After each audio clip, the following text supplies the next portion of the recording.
Assalamualaikum warahmatullahi wabarakatuh. Perkenalkan, nama saya Nur Hamida dari kelas perkembangan peserta didik G4. Saya berasal dari Prodi Pendidikan Sosiologi dengan NIM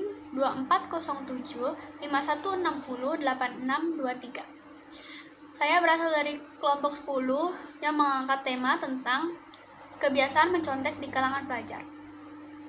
Kebiasaan mencontek di kalangan pelajar itu timbul berasal dari adanya ketidakpercayaan diri terhadap kemampuan diri sendiri. Di bab 1 kami membahas tentang latar belakang. Menurut Lauster pada tahun 1997 menyatakan, kepercayaan diri merupakan suatu keyakinan yang dimiliki seseorang bahwa dirinya mampu berperilaku seperti yang dibutuhkan untuk memperoleh hasil yang diharapkan dan mampu menangani segala situasi dengan tenang. Kepercayaan pada diri akan muncul pada saat individu tidak mempunyai ketergantungan terhadap orang lain, karena adanya perasaan yakin dengan potensi yang ada pada dirinya dan yakin pula terhadap kemampuan yang dimilikinya. Kurangnya percaya diri sendiri dapat menyebabkan kecenderungan mencontek. Semakin tinggi dan selanjutnya perilaku mencontek tersebut menjadi kebiasaan.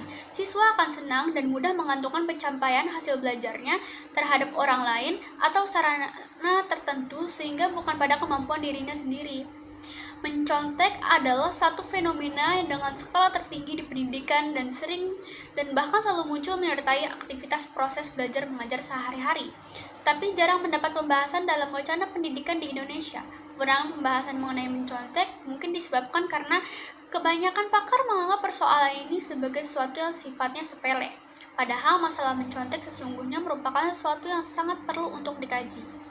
Masalah mencontek makin canggih dengan menggunakan metode ATM, yaitu amati, tiru, modifikasi. Maksudnya mencontek tidak sama menyalin pelajaran, ambil intinya aja atau guna-gunakan kata yang lain untuk diubah-ubah. Oleh karenanya, penelitian kami membahas tentang bagaimana melihat pada kondisi atau kenyataan pada masa sekarang kebanyakan pelajar atau siswa yang mencontek. Tujuan pengabdian proyek ini adalah untuk meningkatkan integritas akademik di kalangan pelajar. Mencontek tidak hanya merugikan diri sendiri, tapi juga merusak nilai-nilai kejujuran dan tanggung jawab kita sendiri. Manfaat penelitian ini, yang pertama, penelitian ini dapat digunakan sebagai masukan terhadap guru, siswa, dan masyarakat sekitar mengenai bahaya kebiasaan mencontek. Yang kedua, hasil penelitian ini dapat menjadi informasi bagi para siswa tentang hubungan kepercayaan diri dan kebiasaan mencontek pada siswa sehingga dapat mengembangkan kepercayaan diri dan kebiasaan mencontek. Pada bab 2 kami membahas tentang metodologi. Sasaran kegiatannya ini, sasaran proyek mini adalah pelajaran yang lebih mementingkan nilai daripada kejujuran. Karena menganggap mencontek merupakan hal yang wajar, serta para pelajar memilih mencontek menjadi solusi dari rendahnya nilai.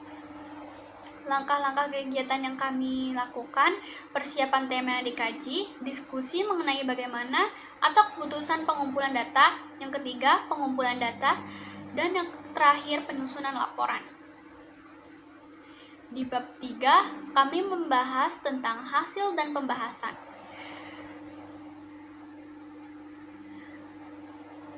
Mencontek merupakan kegiatan yang sudah mulai dinormalisasi oleh pelajar di berbagai jenjang pendidikan, dari sekolah dasar hingga sekolah menengah. Adanya virus COVID-19 sehingga membuat proses belajar mengajar menjadi daring, membuat tingkat kemalasan pelajar dalam menuntut ilmu meningkat, sehingga mereka melakukan segala cara, salah satunya mencontek, karena menurut mereka kegiatan tersebut tidak diketahui oleh guru. Biasanya ada beberapa faktor mengapa seseorang bisa mencontek. Yang pertama, tekanan atau pressure terhadap nilai.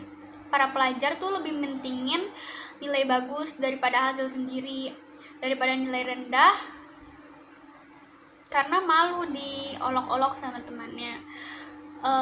Bisa juga dari faktor lingkungan. Manusia mudah terpengaruh dengan adanya kebiasaan lingkungan sekitar mereka.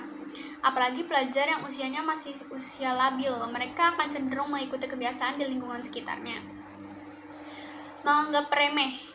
Para pelajar cenderung menyepelekan tanggung jawab mereka. Contohnya ketika ujian, mereka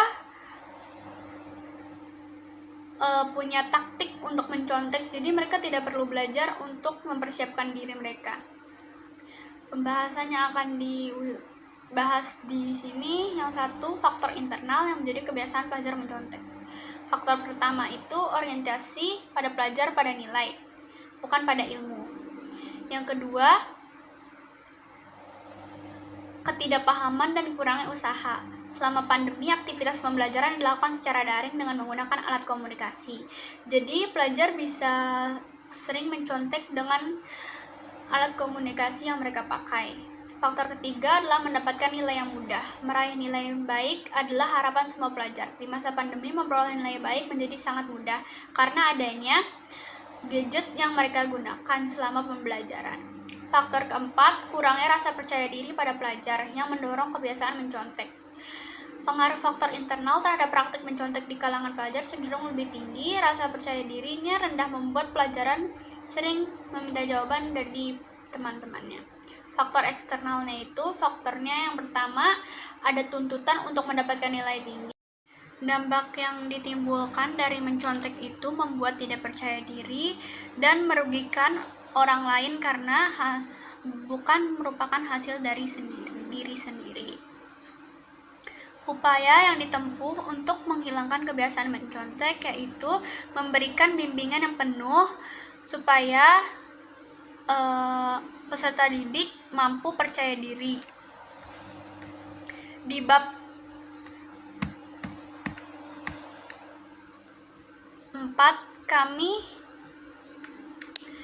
membahas tentang kesimpulan dan saran. Kesimpulannya, kebiasaan mencontek di kalangan pelajar, terutama selama masa pandemi, telah menjadi fenomena yang mengkhawatirkan. Pembelajaran daring yang menggantikan metode tatap muka menyebabkan banyak mahasiswa merasa lebih nyaman untuk melakukan kecurangan. Tekanan untuk mendapatkan nilai tinggi baik dari lingkungan sekolah maupun orang tua mendorong mereka menjadi jalan pintas daripada berusaha memahami materi pelajaran secara mendalam. Sarannya, untuk mengatasi kebiasaan mencontek yang semakin marak di kalangan siswa dan mahasiswa, langkah pertama yang perlu dilakukan adalah merancang sistem penilaian yang lebih adil dan berfokus pada pemahaman. Terima kasih. Wassalamualaikum warahmatullahi wabarakatuh.